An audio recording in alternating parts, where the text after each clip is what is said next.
படிப்பு திராவிட கட்சி போட்ட பிச்சை என கூறிய RS பாரதியை நாம் தமிழர் கட்சி ஒருங்கிணைப்பாளர் சீமான் கடுமையாக விமர்சித்துள்ளார். அரசியல் எல்லாத்தையும் பார்க்குறோம்ல, பொருளாதாரம் எல்லாம் படிக்கிறோம்ல, இதுக்கு முன்னாடி நடந்ததெல்லாம் பார்க்குறோம்ல. இப்படியா நாங்கள் போட்ட பிச்சை, நீதிபதி தாழ்த்தப்பட்டவங்க நாங்கள் போட்ட பிச்சை, படிக்க வச்சது நாங்கள் போட்ட பிச்சை. டேய் பிச்சை போட்ட பிக்காளி, நீ உட்கார்ந்துருக்க நாக்காளி, நாங்கள் போட்ட பிச்சை. கருணாநிதி தான் உங்களுக்கு இதை கொடுத்தாரு, கருணாநிதி தான் அதை கொடுத்தாரு. அவர் உட்கார்ந்து இருக்கிற நாக்காளியை நான் கொடுத்தேன், எங்கள் ஆத்தா கொடுத்தா, என் அப்பன் கொடுத்தேன், என் பெரிய பெண் சித்தப்பன் கொடுத்தேன். பீத்திக்கிட்டு அலையாதேடா வைத்துக்கிறப்ப.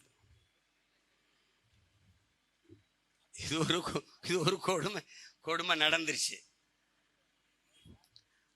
அறிவார்ந்த பெருமக்கள், என்னிலும் இளைய என் தம்பி தங்கிகள், உங்களை நம்பிதான் அண்ணன் இந்த வேலையை செய்கிறேன்.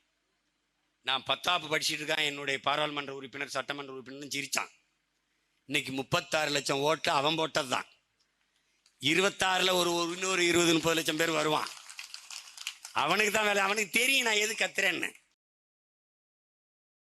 செய்திகளை உள்ளது உள்ளபடி தெரிந்து கொள்ள ரெஃப்ளெக்ட் நியூஸை சப்ஸ்கிரைப் பண்ணுங்க.